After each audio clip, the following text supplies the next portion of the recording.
Ya, shalom Bapak Ibu, sahabat-sahabat dari Indonesia, Malaysia, dari berbagai nasi, Indonesia Men's Mister atau si Kontemporer yang sudah join bersama-sama. Thank you so much untuk the best friend, Mr. Dr. Tan Hadi, sudah bersedia kembali memimpin webinar kita ini. Saya kira kemarin sudah hangat dan malam ini akan lebih hangat lagi, sertai dengan berbagai pengalaman-pengalaman dan analisis yang tajam. Welcome buat kita semua. Kita berdatangan doa setelah itu langsung serahkan selanjutnya. Mari kita berdoa. Kami bersyukur Tuhan untuk Dr. Ram Hadi yang sudah bersedia. Terima kasih untuk Pastor Sita dan sahabat Malaysia dan Malaysia. Kami percaya bahwa webinar ini ada dirikan secara pribadi, pelayanan, maupun juga Tuhan bangsa, negara, dan masyarakat sekitar. Terima kasih Tuhan. Kami menyerahkan akan webinar dari awal hingga akhirnya, syukur damai dan sukacita di alam yang baik. Memuji Engkau, memuliakan Engkau, dan berkat-Mu selalu atas kami. Dalam nama Yesus kami berdoa. Amin. Silakan Dr. Tan Ya, dengan alih. sih, Pastor. Ya, selamat malam, Bapak Ibu semuanya. Mungkin sebelum kita mulai melanjutkan materi, ada yang mau didiskusikan atau teringat, ada yang mau ditanyakan, silakan. Sekali lagi kita serius tapi santai ya. Feel free aja Bapak Ibu sekalian. Apa yang terpikir mau ditanyakan, kita diskusi malam ini. Bu Beatrice, mungkin ada yang mau ditanyakan? Belum ada lagi, Pastor. Belum ada. Silakan. Yang lain mungkin? Thank you. Silakan. Pastor, Ya, semalam kan dibicarakan ada dibicarakan bahwa semakin besar sebuah organisasi, semakin kesepian seorang leader itu. ya, Jadi apa kira-kira itu berlaku juga kepada hamba-hamba Tuhan yang ya, sebenarnya sudah ngerti kebenaran firman Tuhan. ya. Em, Kalau itu berlaku, itu apa penyebabnya dan bagaimana mengatasi itu, Pastor? So, kan Alkitab bilang hanya dekat aku yang kau tenang. Tapi kalau ada hamba Tuhan yang rasa kesepian, semakin besar organisasinya, dia rasa kesepian seorang diri, menurut saya seolah-olah firman Tuhan itu tidak mempan untuk dia, Pastor. Gimana tuh, Ya. Pastor? Dan bagaimana kira-kira boleh mengatasi itu kalau itu memang ada juga berlaku kepada hamba-hamba Tuhan? Ya, terima kasih, Pak Pastor. Pendeta. Luar biasa. Ya, memang ini berdasarkan teori, teori apa organization, teori organisasi dan berdasarkan teori psikologi, di mana semakin besar sebuah organisasi, semakin tinggi seorang pemimpin, itu mereka akan merasa semakin kesepian. Kenapa? Ya, ini ibarat pohon, semakin tinggi pohon tersebut, maka memang semakin sulit. Mereka mau turun semakin sulit, yang bawa mau naik ke atas juga semakin sungkan, Bapak Ibu sekalian. Itu yang pertama. Yang kedua, semakin besar organisasi, biasanya itu struktur organisasi juga semakin kompleks, semakin besar. Ya. Nah, inilah akhirnya semakin sedikit orang-orang yang bisa dekat dengan pemimpin puncak. Ibaratnya ring satu lah, begitu Bapak Ibu sekalian ya. Nah, yang kedua, karena semakin besar organisasi, tentunya semakin kompleks permasalahannya, sehingga apa, banyak waktu dan pikiran yang dihabiskan oleh pemimpin untuk memikirkan organisasinya, memecahkan masalah-masalah yang ada dalam organisasinya, sehingga apa? Sehingga eh, pemimpin tersebut kekurangan waktu untuk dirinya sendiri, Bapak Ibu sekalian. Karena terlalu sibuknya, pemimpin tersebut kekurangan waktu untuk dirinya sendiri, untuk keluarga, untuk dirinya sendiri. Ada yang mengatakan bahwa kita harus memanjakan diri sometimes ya Bapak Ibu sekalian ya. Kita harus membanyakan diri kita sendiri. Nah, ini memang berdasarkan penelitian dari pakar-pakar organisasi psikologi, dan memang itu common ya, itu adalah hal umum. Apakah itu berlaku dalam organisasi non-profit atau gereja? Secara human kelihatannya juga terjadi. Cuma memang kembali lagi kepada pribadi masing-masing, Bapak Ibu sekalian. Ya, bagaimana dia memiliki kapasitas, kapabilitas, dan bagaimana dia punya satu kedisiplinan dalam membagi waktu. Ya, kedisiplinan ini. Kenapa? Karena semakin sibuk seseorang itu akan semakin, katanya ya, masalah disiplin pribadi itu akan semakin kompleks untuk diatasi, ya Bapak Ibu sekalian ya. Nah,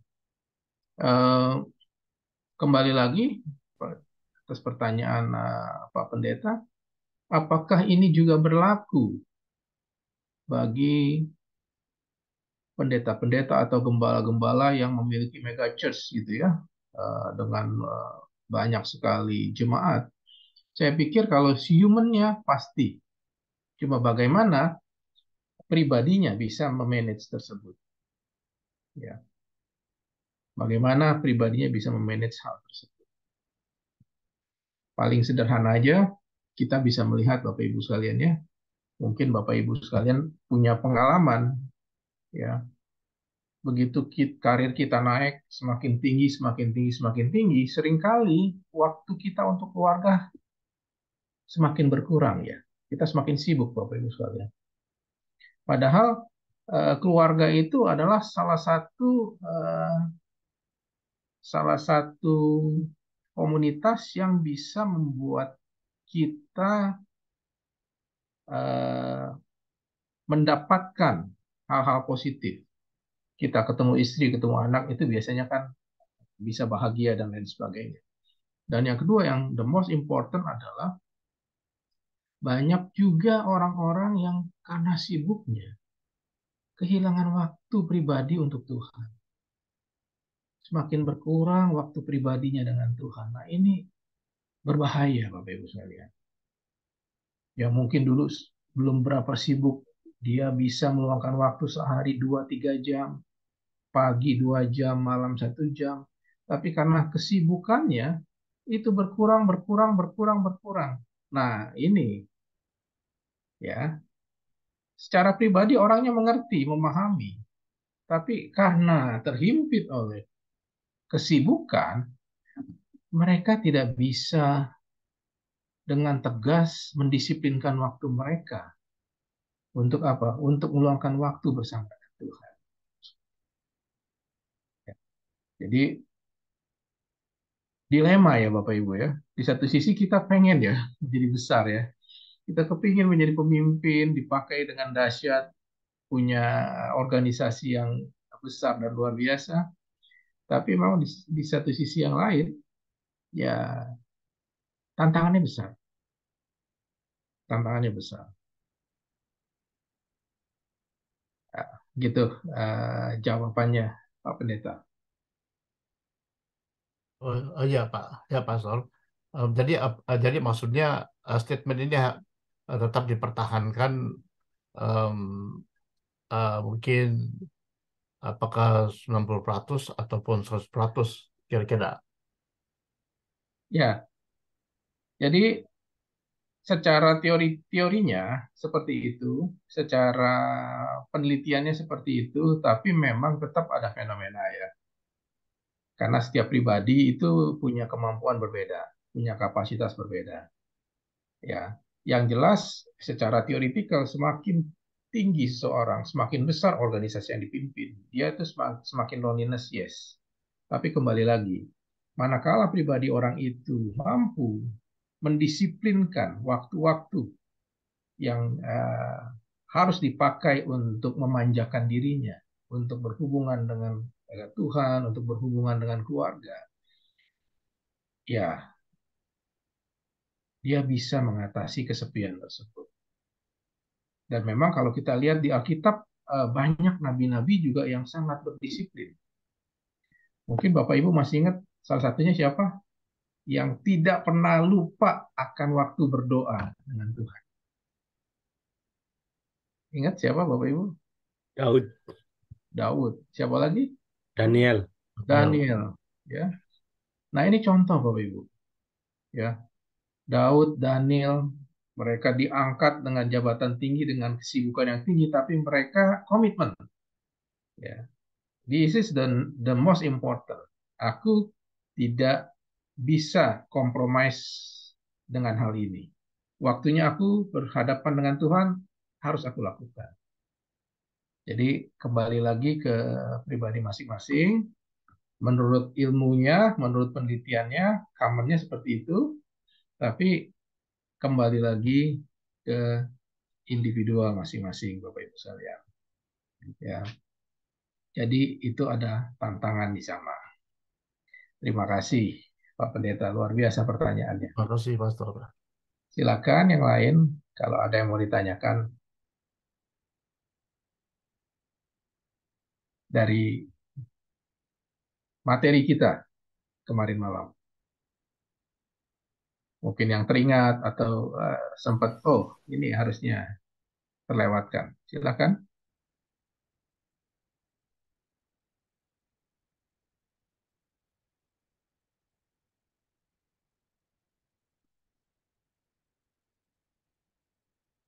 Oke, malam ini kita akan lanjutkan tentang organization ya. Bidang-bidang apa saja yang memang berdasarkan Alkitabiah. Nanti kita juga bicara tentang teorinya dan kepemimpinan ya Bapak Ibu sekalian.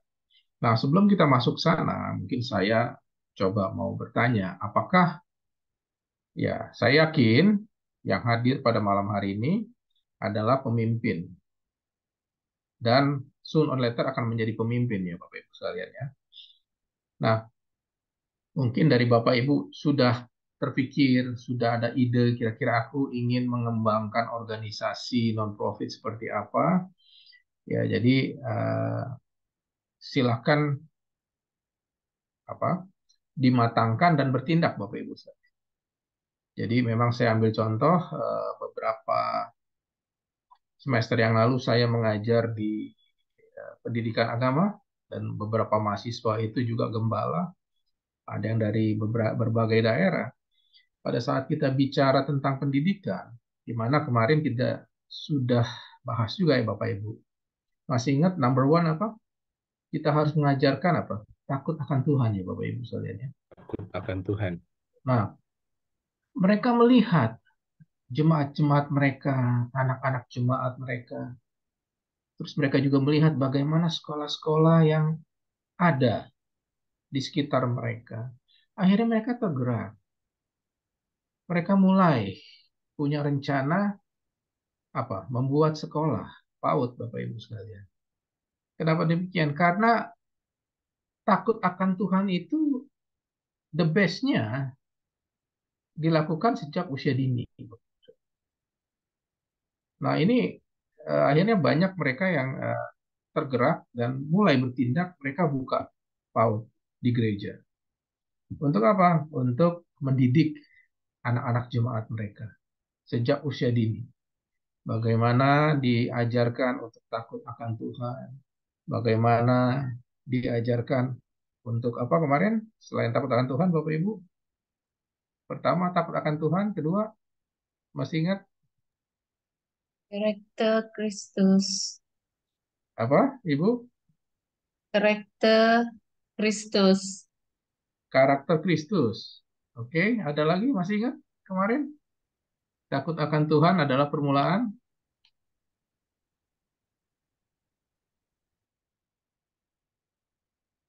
Pengetahuan. Ya, terus selain itu, kedua, selain takut akan Tuhan, kita harus mengajarkan apa, Bapak Ibu? Punya karakter Kristus. Terus apa lagi? Menjadi murid Tuhan. Yes, menjadi murid Tuhan ya, Bapak Ibu sekalian ya. Nah, ini penting ya. Penting sekali ya. Jadi, kalau Bapak Ibu ada yang tergerak, untuk mulai fokus ke arah sana, bagus sekali. Bagus sekali. Mungkin bisa mulai di gereja, di rumah, dan lain sebagainya ya. Karena ini penting ya Bapak Ibu. Oke, ada pertanyaan? Silakan.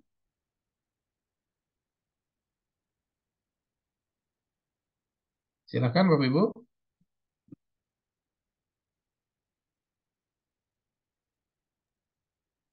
Oke. Dokter, Ya, em, saya ingin bertanya tentang sistem kibbutz yang diamalkan di Israel. Ya, mhm. adakah itu satu prospek yang sangat penting bagi mendidik masyarakat ataupun anak-anak dari kecil supaya menjadi takut akan Tuhan dan menjadi murid Tuhan yang sejati? Ya, bagus sekali ya Pak pertanyaannya. Ada salah satu kawan saya, kebetulan dia seorang gembala, dia punya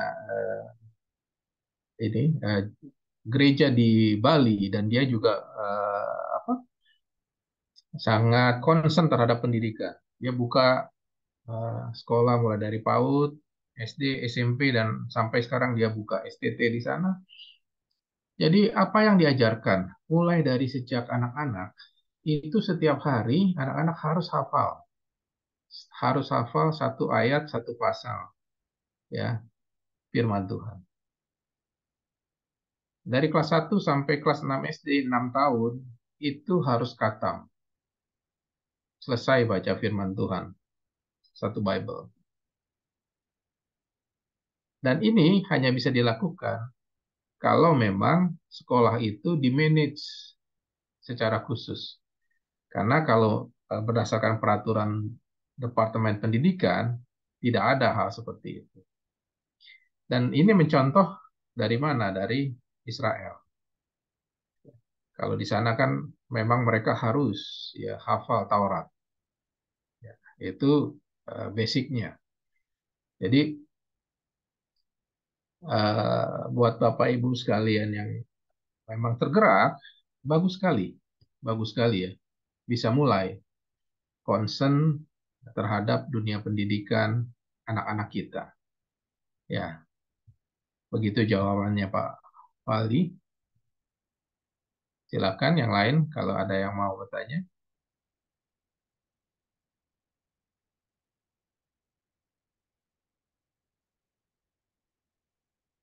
Silakan. Kalau tidak kita lanjutkan materi kita malam ini ya Bapak Ibu.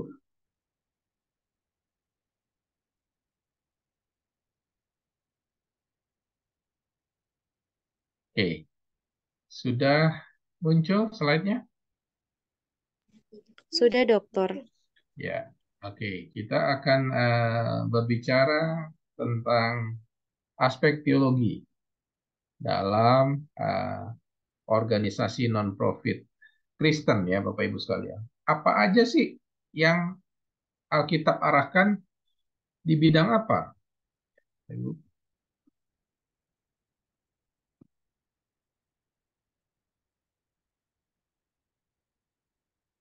Ya.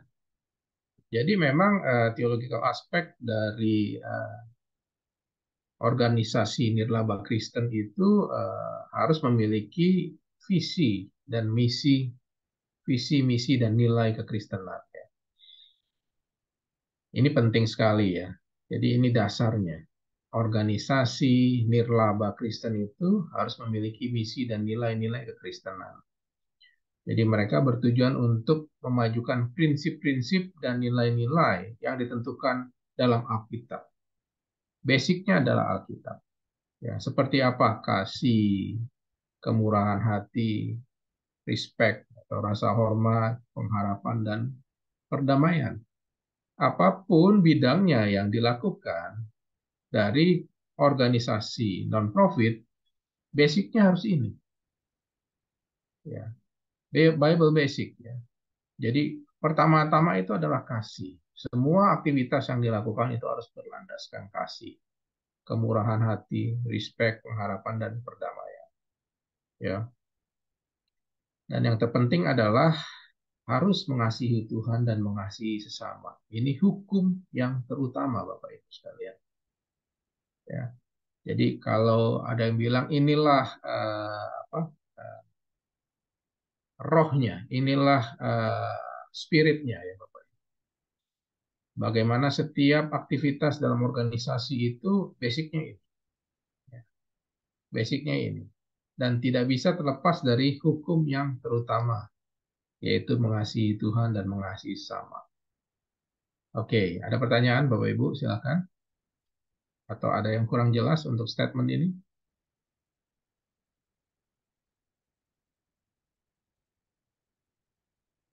Silakan.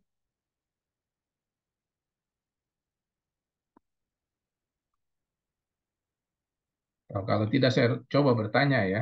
Boleh ya. Saya bertanya di sini ada Pak Hendra Kalangi. Pak Hendra? Pak Hendra Kalangi?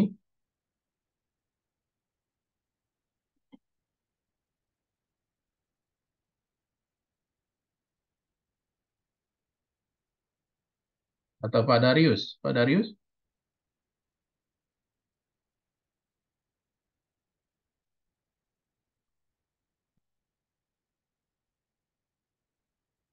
Ada Pak Darius?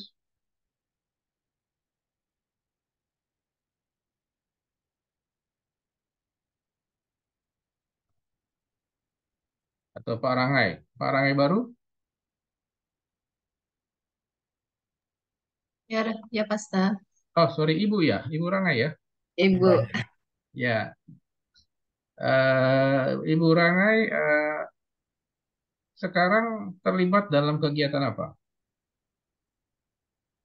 Maksud dokter pelayanan di gereja ataupun sekuler? Oh, Ibu sekarang di sekuler ya? Ya, di sekuler juga, dan di kepimpinan gereja ya juga ada juga keterlibatan. Oke. Jadi di sekuler ya? Ya, Berarti bukannya di non-profit organisasi ya, Bu ya, tapi di sekuler ya? ya, profit because it's a healthcare, Hmm. it's a private. Memang kami ada learn of profit and loss lah, about revenue, about organisasi. Yes. Oke. Oh, jadi memang health and beauty produk ya? Hospital, Oh, hospital, it's healthcare ya. healthcare ya, hospital, klinik Yes. ya, like Okay. klinik ya. Oke. Oke. Eh, apakah organisasi yang ada di tempat Ibu menjalankan prinsip-prinsip Kristen? Tidak, tetapi kami sebagai warga Kristen yang ada di organisasi ini memang sudah mewujudkan uh, satu community, satu organisasi uh, yang melibatkan pekerja Kristen lah, ya. Dan kami melakukannya setiap hari Rabu. Kami ada pertemuan semasa lunch hour untuk mengadakan fellowship di mana semua uh, anggota ataupun siapa yang beragama Kristen yang tidak mengira organisasi mereka ataupun dia orang punya latar belakang, asal saja mereka kenal Yesus Kristus, dan kami berkumpul mendengar firman Tuhan, berdoa, dan untuk menyokong setiap apapun keperluan setiap pekerja-pekerja di organisasi kami. Oke. Tentunya punya customer ya, Ibu ya. Ya, kami merawat pesakit, ya, ada. Dalam Dan dalam memperlakukan customer seperti apa? selalunya kami memang ada customer service, di Ya. mana kami akan customer is the first priority, and then kami memang ada melawat kalau ada kami mengetahui customer itu memerlukan doa, kami ada buat lawatan ke ward, maksudnya di mana mereka ditahan, memerlukan doa, dan kami ke sana untuk berdoa. Ya, berarti tetap respect terhadap customer. Ya, mengikut privasi mereka. Bila mereka memerlukan penghiburan disebabkan kanker ataupun penyakit-penyakit yang membahayakan, yang memerlukan emosi support, psikologi support, dan kami akan ke sana. Memberikan support psikologi supaya mereka punya pengharapan ya. Iya, punya pengharapan dan tidak rasa putus asa untuk meneruskan rawatan ataupun apa yang memerlukan mereka untuk lebih progres di dalam mereka menghadapi sakit penyakit mereka. Juga mengasihi customer Ya, ya Ibu ya. ya, tidak mengira agama ataupun denominasi mereka. Luar biasa ya Bu ya. Ini satu contoh ya bahwa profit organization yang common juga menjalankan prinsip-prinsip kekristenan ya Bapak Ibu. Menjalankan prinsip-prinsip eh, apa yang Alkitab ajarkan. Ya, jadi seperti yang kemarin saya sampaikan bahwa sebenarnya Alkitab itu adalah sumber ilmu. Inilah salah satu contoh ya Bapak Ibu ya. Salah satu contoh di mana prinsip-prinsip ini juga dijalankan ya oleh organisasi yang non-Kristen Bapak Ibu sekalian. Ya, jadi kalau kita memiliki organisasi yang mengatakan organisasi Kristen tapi tidak menjalankan atau belum menjalankan prinsip-prinsip ini, nah ini harus kita mulai kembali ke apa? Ke back to Bible ya Bapak Ibu. Oke, jadi saya cuma mau ngasih satu ilustrasi bahwa prinsip ini juga dijalankan oleh organisasi umum. Ya, that's why kita sebagai organisasi Kristen, nirlaba Kristen, harus sungguh-sungguh menjalankan basic-basic yang Alkitab ajarkan. Ya, dari Bapak Ibu ada yang mau ditanyakan silahkan. Kalau yang belum jelas tentang hal ini, Pak Sri mungkin ada yang mau ditanyakan atau dikomentari?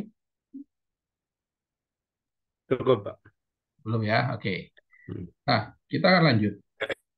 Apa yang Alkitab arahkan manakala kita mau mengembangkan organisasi non-profit? Ada yang disebut dengan serve to needy. Jadi organisasi nirlaba Kristen pada umumnya menekankan pada pelayanan kepada orang miskin.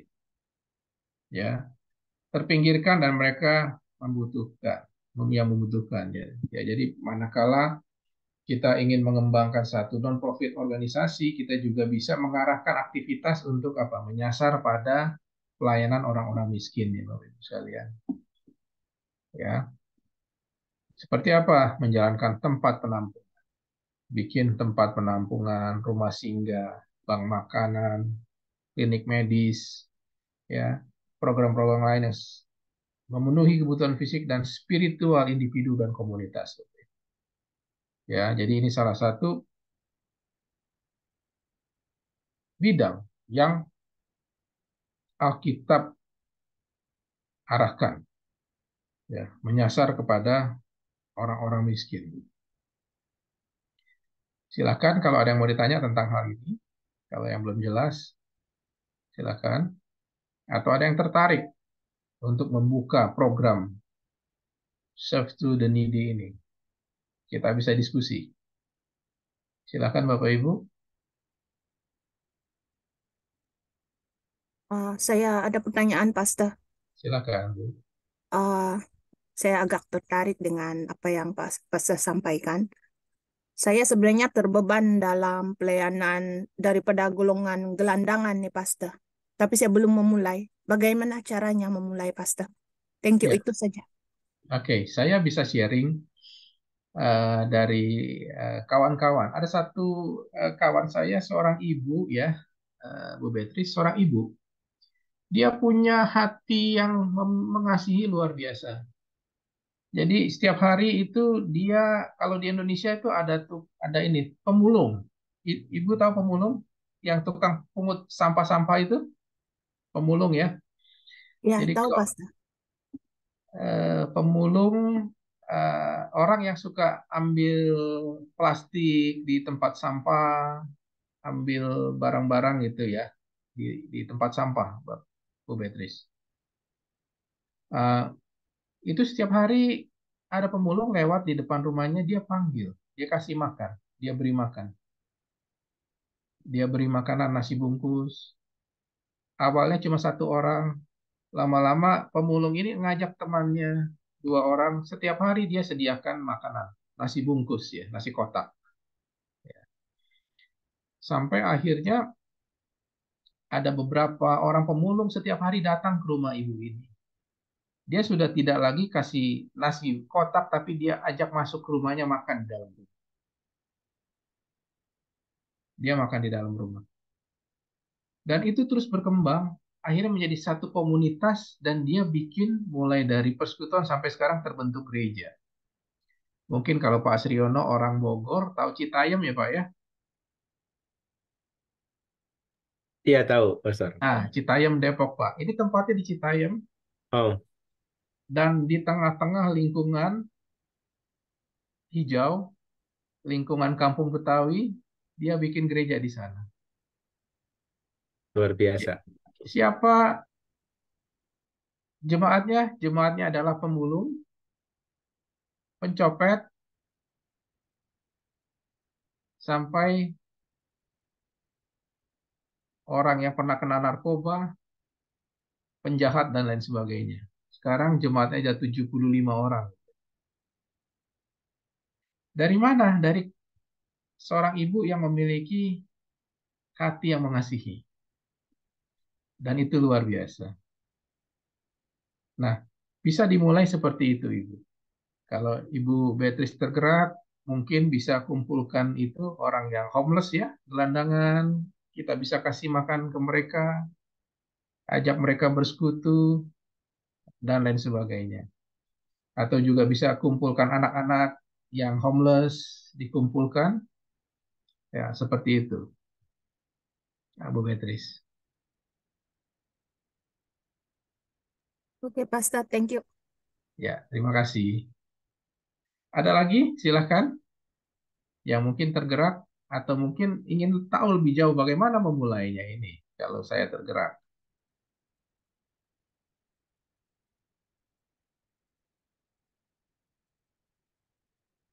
Oke, kalau belum ada, kita lanjut ya. Bidang yang kedua adalah spiritual ministry. Ya, kalau ini saya pikir Bapak Ibu sekalian sudah paham lah ya. Ya, bagaimana kita bikin ya mulai dari rumah ibadah, konseling, rumah doa, dan lain sebagainya ya. Oke, saya lanjut. Nah, bidang ketiga adalah disiplin dan Christian education. Yang tadi di awal kita sudah berbicara, ya. Jika ibu-ibu, bapak-bapak tergerak juga untuk membentuk satu satu organisasi pendidikan buat anak-anak kita, itu juga baik. Bisa mulai dari PAUD, kumpulkan anak-anak di sekitar kita, kawan-kawan atau anak-anak jemaat, kita mulai dengan PAUD, ya, pendidikan anak usia dini. Karena ini penting, ya, kita memberikan foundation kepada mereka. Bagaimana sejak dari kecil mereka sudah diajarkan takut akan Tuhan. Sejak dari kecil mereka sudah punya karakter Kristus. Sejak dari kecil mereka sudah menjadi murid Kristus. Luar biasa ini. Ya. Dan ini penting sekali ya untuk generasi muda Bapak Ibu sekalian. Dan bapak-bapak juga yang mungkin sudah memiliki pelayanan atau penggembalaan dan belum punya program ini, bisa mulai difikirkan Bapak Ibu sekalian. Bagaimana di gereja Bapak Ibu bisa mulai ada satu uh, aktivitas pendidikan buat anak-anak. Oke, ada pertanyaan untuk poin ini, silakan. Silakan Bapak Ibu.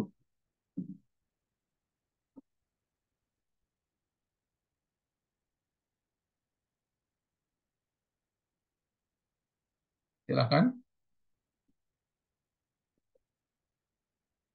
Saya lepas dah. Ya, silakan. Kalau saya perhatikan anak-anak remaja ini sebenarnya tidak mudah didekati, Pastor. Itu yang saya perhatikan dan sebagai ibu bapak juga saya melihat ada daripada kalangan orang-orang tua, mereka lebih menekan anak-anak tanpa mendengar apa yang mereka katakan dan ada ramai anak-anak yang sebenarnya tertekan dan memang sangat penting saya pikir ada yang perlu kita lakukan untuk mendekati mereka dan bagaimana caranya tuh Pastor. Itu saja dari saya. Ya, oke. Makasih. Terima kasih. Pertanyaannya bagus sekali ini, Bu Beatrice ya. Memang kita berhadapan dengan generasi yang berbeda. Ya, ada bilang generasi, kalau saya ini generasi baby boomers yang lahir mungkin di tahun 70-80 ya. Ada generasi milenial, sekarang ini ada generasi Z, ada generasi Alpha. Ini beda-beda generasi. Mungkin kalau waktu zaman saya kecil, kita sama orang tua takut setengah mati ya. Takut sekali kita sama orang tua. Dan orang tua zaman dulu kebanyakan galak. Ya, kalau kita salah itu dipukul pakai rotan ya. Nah, sekarang tidak bisa. Sekarang tidak bisa. Bagaimana kita menjadi orang tua untuk anak-anak kita? Kita harus menjadi sahabat buat mereka. Kita tidak lagi memposisikan diri sebagai orang tua yang superior. Tapi bagaimana kita harus turun menjadi mereka. Kita menjadi sahabat mereka. Kita respect pada mereka, kita mau mendengar, dan kita memberikan satu kepercayaan serta kebebasan. Kebebasan yang terkendali, Bapak Ibu. Ya. Dan kita, anak-anak sekarang itu kepingin dihargai. Ya, anak-anak sekarang kepingin dihargai. Kebetulan saya juga mengajar sekuler ya. Saya mengajar di satu universitas ya, di bidang manajemen. Banyak sekali juga mahasiswa-mahasiswa itu pada saat saya tanya, mereka itu sebenarnya tidak suka kuliah yang sedang mereka lakukan, yang sedang mereka jalankan. Sehingga pada saat saya mengajar itu ada yang tidur di kelas, ada yang malas-malasan gitu kan. Saya melihat itu, saya dekati, saya tidak marah, tapi saya ajak ngobrol. Saya panggil mereka bro and sis. Kenapa kok kamu tidak bersemangat mengikuti kuliah ini? Padahal saya sebagai dosen jam 4 pagi saya sudah bangun. Ya, malam saya harus mempersiapkan materi sebaik mungkin. Kenapa? Karena saya ingin bertemu kalian, para calon-calon bos, saya bilang. Tapi kok kalian tidak semangat gitu. Nah, akhirnya mereka bilang, Pak, sebenarnya saya nggak nggak suka manajemen. Saya sukanya musik. Cuma karena orang tua ini kepengen saya masuk manajemen. Nah, melihat hal seperti ini, saya tidak paksa dia untuk belajar manajemen. Saya cuma bilang gini aja, inilah, tunjukkan karya kamu di bidang musik. Ya, apakah itu kamu rekam atau bagaimana? Ya, tunjukkan. Kalau musik kamu bagus, saya kasih nilai kamu A. Yang penting kamu jangan tidak hadir di kelas. Karena kalau 7%, kehadiran di bawah 70% itu dia tidak bisa mengikuti ujian kan. Dan memang luar biasa. Mereka buat satu karya luar biasa. Sampai saya bilang ke dosen-dosen, bahkan ke rektor, saya bilang ini anak yang mungkin kita cap anak bodoh, anak tidak tidak anak malas dan lain sebagainya, nilainya jelek. Dia bisa berkarya luar biasa. Saya kasih nilai A untuk anak ini. Ya. Nah, inilah yang harus kita gali. Kita tidak bisa memaksakan kehendak kita pada anak-anak sekarang, tapi bagaimana kita mau mengadopsi keinginan mereka. Kamu pengen jadi apa silahkan. Yang penting berguna, yang penting bermanfaat. Kita sebagai orang tua, sebagai teman hanya mendukung, mengarahkan. Yang penting kamu jangan lari dari Tuhan. Ya, kamu harus tetap berpegang teguh pada Tuhan. Sehingga apapun yang kamu kerjakan, Tuhan berkati dan Tuhan pakai untuk apa kemuliaan namanya. Nah, ini yang memang harus kita lakukan, Bapak Ibu sekalian ya. Jadi kita sebagai orang tua bukan lagi memposisikan diri superior, tapi kita harus turun ke bawah menjadi sahabat-sahabat mereka. Ya. Nah, saya yakin kalau pendekatannya seperti itu, dengan mudah kita bisa masukkan ke para remaja, Bapak. Terima kasih, Bu Beatrice. Pertanyaannya bagus sekali. Terima kasih juga, Pastor. Ya, silahkan kalau ada yang mau bertanya lagi atau ada yang ini ingin menambahkan, Ya, silakan. ya, saya mau bertanya, Pastor. Ya, Tadi malam enggak ikut, enggak karena sinyalnya tidak terlalu baik di sini, Pak. ya, ya. Sayang Ya, sekali. iya, saya menyesal. Seperti dikatakan bahwa organisasi Nirbala Kristen berfokus pada pemuritan dan pendidikan Kristen, mengajar individu tentang iman Kristen, dan membantu mereka bertumbuh dalam hubungan mereka dengan Kristus. Jadi tujuannya ini adalah bahwa supaya mereka mengenal Tuhan lewat pembelajaran firman Tuhan. Artinya mereka berkumpul, kemudian belajar firman Tuhan, dan akhirnya mereka mengenal Tuhan. Nah, ada orang-orang seperti ini susah untuk dikumpulkan karena mereka sibuk dengan kerja, sibuk dengan aktivitas mereka. Nah, apakah ada cara-cara lain supaya mereka ini mengenal Tuhan lebih dekat tanpa mengumpulkan mereka? Ya, hanya itu, Pak. Terima kasih, Pak Hendra. Kalau Ya, boleh tahu, Pak, saya belum berkenalan. Pak Hendra dari mana?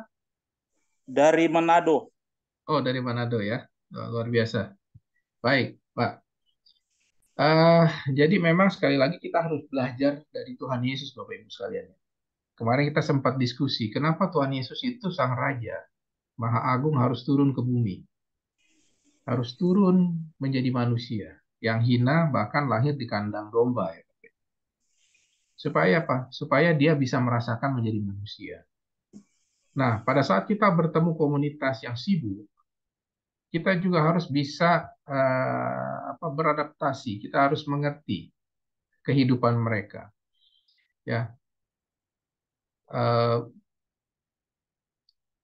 mungkin orang-orang yang sibuk seperti ini atau mereka yang memiliki satu posisi di perusahaan atau di bisnis yang mungkin sudah mapan ya, biasanya terbatas dengan waktu, Bapak Ibu. Ya. Sehingga apa yang harus kita lakukan? Kita harus mencari celah.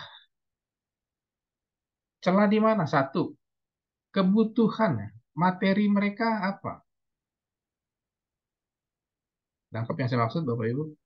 Ya, ya. Kira-kira kebutuhan orang-orang seperti ini terhadap firman Tuhan yang seperti apa sih, Bapak Ibu sekalian? Ya. Yang pertama. Yang kedua, bagaimana caranya kita menyampaikan firman Tuhan ke mereka? Kita nggak bisa kumpulkan mereka karena mereka sibuk. Ya. Apakah kita melalui WhatsApp group atau kita melalui Zoom dan lain sebagainya? Atau bahkan kita merekam materi itu dalam bentuk video dan lain sebagainya, kita kirimkan ke mereka, Bapak Ibu sekalian. Ya, sehingga walaupun 5 menit, 10 menit, mereka bisa mendengar firman Tuhan sesuai dengan kebutuhan mereka, sesuai dengan kondisi mereka, sesuai dengan waktu mereka. Ya. Jadi ini yang harus kita lakukan. Bagaimana menyampaikan firman Tuhan itu bersifat fleksibel. Harus kita sesuaikan juga, Bapak Ibu sekalian. Jadi mungkin itu Pak Hendra. Ya, oke. Soalnya kalau di daerah kami itu, Pak, memang kebanyakan mayoritas Kristen. Tapi eh, untuk kehadiran mereka di dalam tempat-tempat ibadah, sangat mereka lebih memperhatikan pekerjaan-pekerjaan mereka daripada mereka datang kepada Tuhan, beribadah, berkumpul bersama-sama.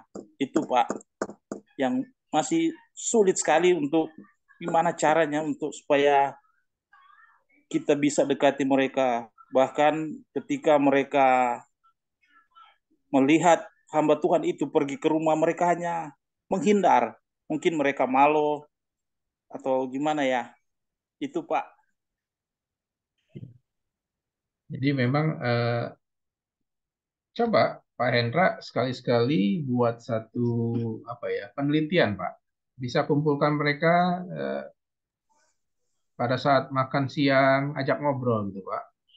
Untuk Ya. menggali, kira-kira mereka punya kebutuhan nggak sih terhadap eh, materi-materi firman Tuhan, ya, dan lain sebagainya, Pak Hendra. Sehingga kita dari Bapak bisa mendapatkan satu perspektif. Oh, rupanya sebetulnya mereka butuh, tapi mereka juga dituntut untuk bekerja, untuk mencari mencari nafkah, menghidupkan keluarganya, ya.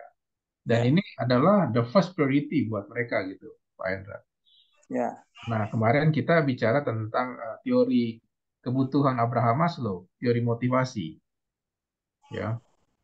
Nah, ini yang harus kita lihat. Jadi kalau memang prioritas mereka adalah saat ini adalah bekerja untuk mencari nafkah buat keluarga, kita nggak bisa minta mereka mengurangi. No, karena itu adalah prioritas utama mereka. Tapi kita bagaimana mencari celah untuk memasukkan firman-firman Tuhan yang mereka butuhkan dalam kondisi yang sedang mereka jalani, Pak Hendra. Oke. Dan materinya pun harus disesuaikan, Pak. Ya, materinya harus disesuaikan dengan kebutuhan mereka. Nangkap yang saya maksud, Pak Hendra, materi tentang materi? Ya, ya. Ya, jadi, nah inilah yang harus dilakukan. Ya, terima kasih Pak Hendra atas pertanyaannya, luar biasa. Terima kasih. Ya. Ada lagi? Satu lagi yang jika ingin bertanya silakan sebelum saya lanjutkan.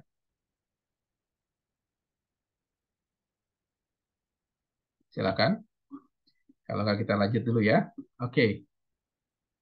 Bidang selanjutnya adalah community building, Bapak Ibu. Nah, organisasi non-profit Kristen juga bisa bergerak dalam bidang community building. Tujuannya apa? Untuk membangun satu komunitas. Satu komunitas. Jadi ini banyak sekali contoh-contoh community building yang perlu dibangun. Saya mungkin kasih satu contoh, kita pernah lakukan aktivitas ini. Ada satu daerah di Jakarta, mayoritas penduduknya di sana adalah Kristen, tapi Kristennya ini Kristen tradisi ya Bapak Ibu. Memang mereka dilahirkan ya sudah Kristen, tapi aktivitas mereka ya itu tadi seperti Pak Hendra katakan, ya mungkin jarang bersekutu, jarang ke gereja dan lain sebagainya. Bahkan aktivitas mereka juga banyak yang kurang positif ya. Nah, kita mulai masuk ke sana ya, kita mulai melihat kebutuhan mereka. Pada saat kita masuk, kita nggak bisa menyampaikan firman Tuhan terhadap mereka. Kita harus dulu mencari dulu kebutuhan mereka apa. Rupanya kebutuhan mereka adalah bagaimana mereka bisa mendapatkan atau meningkatkan kesejahteraan keluarga. Kita masuk ke sana mulai apa? Mulai mengumpulkan ibu-ibu di sana, kita memberikan pelatihan. Kita memberikan pelatihan, bikin kue, ya, buat masakan yang enak, mengajarkan ibu-ibu bagaimana memasarkan hasil kuenya, masakannya, bikin kerajinan tangan. Yang laki-laki bagaimana kita ajarkan mereka servis AC dan lain sebagainya. Nah, setelah ini berjalan, terbentuklah satu komunitas, terbentuklah satu perkumpulan Bapak Ibu. Ya, mereka akhirnya terbiasa untuk kumpul. Dengan mereka terbiasa kumpul ini baru kita mulai memasukkan nilai-nilai Alkitabiah di dalam.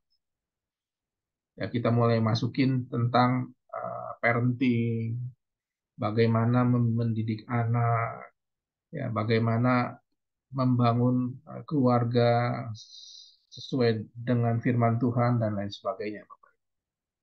Ya, jadi ini salah satu aktivitas yang bisa dilakukan, dan ini sekaligus melengkapi apa yang Pak Hendra tanyakan tadi. Oke, ada pertanyaan untuk poin ini, silakan.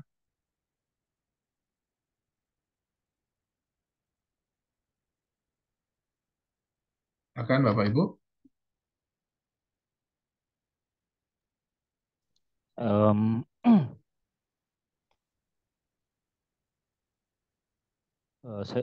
saya ingin share tentang satu hal, dokter.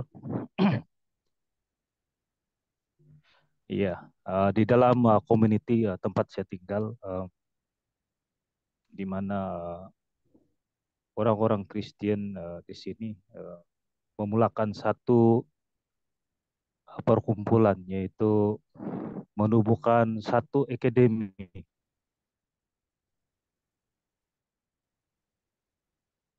bola sepak beranak yang berkeliling untuk dibawa di dalam akademi bola sepak tersebut. Tetapi sebelum memulakan itu, mereka diajar berdoa dan diajar tentang prinsip Alkitab lah.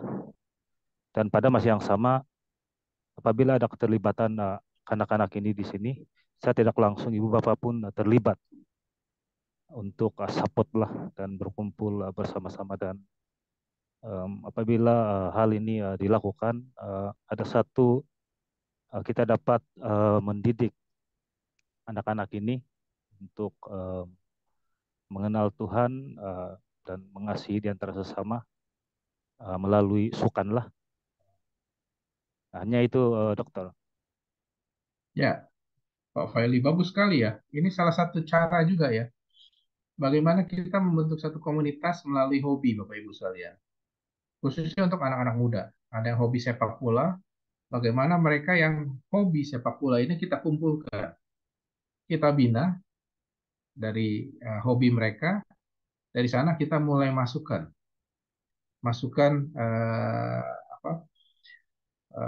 pengajaran-pengajaran tentang firman Tuhan. Ya. Ini bagus sekali, khususnya untuk anak-anak muda ya. Jadi kita bisa mulai community building ini dari hobi. Ya, Bapak Ibu. Terima kasih, Pak Fali. Bagus sekali ya ininya pengalamannya. Oke, selanjutnya mungkin ini juga sudah common buat Bapak Ibu sekalian ya, bidang evangelism dan missionary work ya. Saya lewatkan saja. Nah, theological aspek dari Christian non-profit organization juga bisa berupa social justice dan advokasi, Bapak Ibu sekalian. Pendampingan hukum. Ya. Banyak juga di Indonesia atau sekarang ada beberapa pengacara top mulai masuk ke sini. Mulai mereka membuat satu lembaga non-profit untuk pendampingan dan masalah-masalah hukum terhadap anak-anak Tuhan. Di sini ada, mungkin pernah dengar Mawar Saron dari pengacara kondang, mereka sudah mulai masuk sana. Ya. Jadi ini salah satu bidang juga yang bisa dilakukan terhadap aktivitas organisasi non-profit, Bapak Ibu. Oke, saya lanjutkan ya. Prayer and worship service, ini mungkin juga Bapak Ibu sudah common ya, sudah umum. Biblical counseling, jadi ini juga salah satu bidang yang bisa dilakukan oleh non-profit organisasi Kristen. Dan ini adalah charitable work, jadi organisasi nirlaba Kristen terlibat dalam kegiatan amal. Ya, seperti bantuan bencana, memberikan bantuan pada para pengungsi, mendukung panti asuhan, dan lain sebagainya. Kalau di Indonesia itu ada satu charity organization yang sangat besar dulu, tapi akhirnya ada problem. Mungkin Bapak Ibu pernah dengar ACT, Aksi Cepat Tanggap. Jadi setiap bulan mereka bisa mendapat donasi sekitar 30 miliar sampai 40 miliar. Banyak aktivitas mereka, donasi juga dari pemerintahan, BUMN, dan lain sebagainya. Begitu ada bencana, mereka turut mendukung, membangun rumah, dan lain sebagainya, yaitu ACT.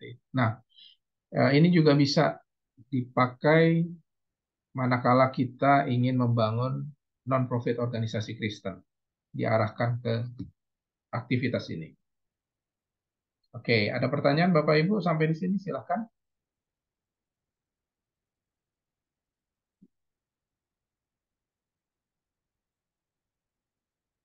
Silahkan.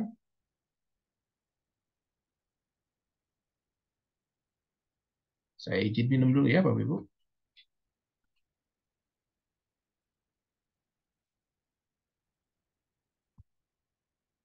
Ya, kalau nggak ada kita lanjut ya. Ini kita skip aja. Nah, kita masuk ke materi bagaimana kita memanage organisasi non-profit. Ada teorinya, kalau Bapak Ibu memang berminat untuk mendalami, bisa baca dari Peter Drucker ya, tentang Managing the Non-Profit Organization. Ini bukunya ya.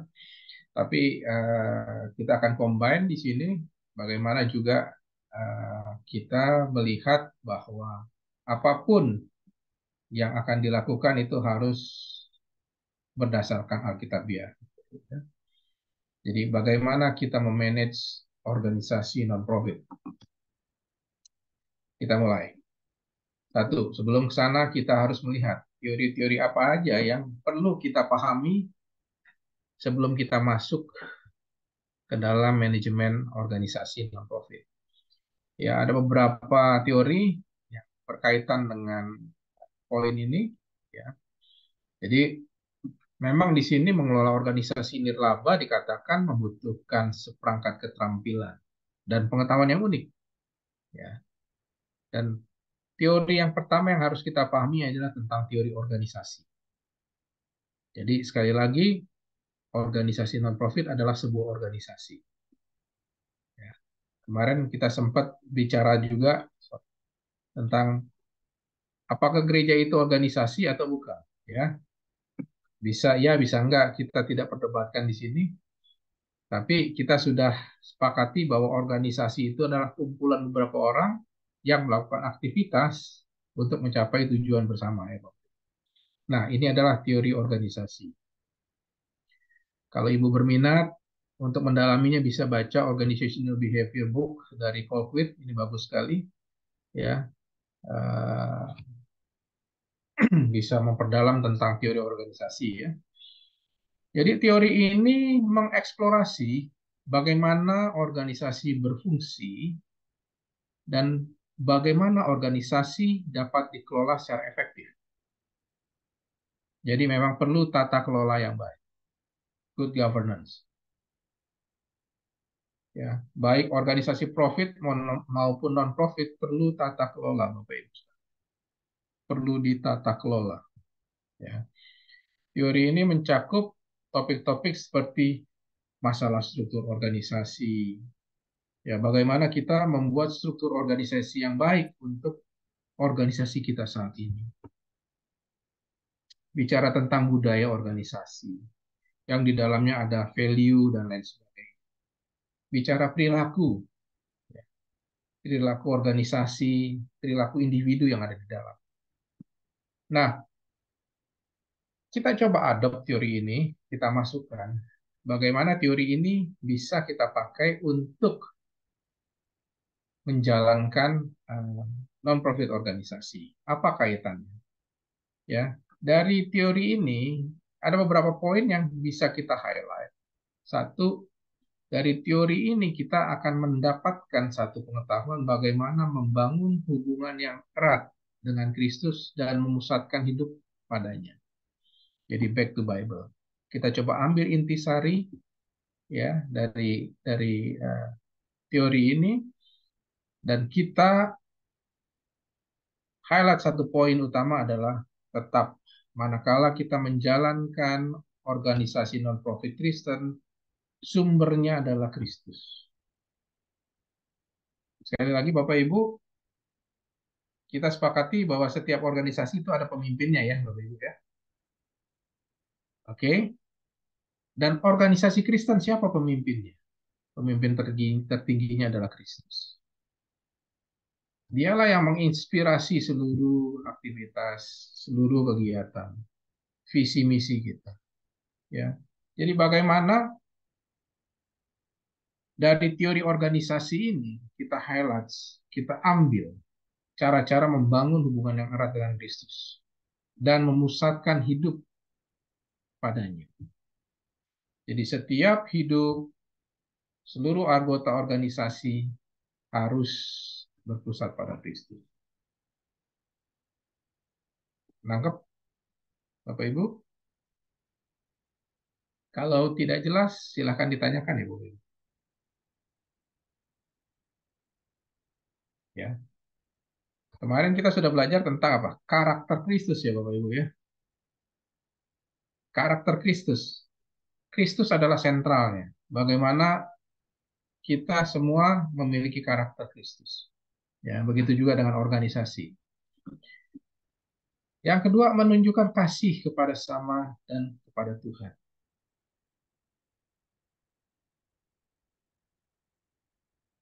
Menunjukkan kasih kepada sesama dan kepada Tuhan. Jadi hukum yang utama dan terutama. Bagaimana dalam organisasi kita hal ini tidak boleh tidak dijalankan. Setiap anggota organisasi harus punya spirit yang sama. Bagaimana menunjukkan kasih kepada sesama dan kepada Tuhan. Ini menjadi satu spirit ya. Melayani Tuhan dan sesama dengan sepenuhnya. Kok aneh ya, organisasi kok kan kita melayani masyarakat. Kenapa melayani Tuhan ya Bapak Ibu?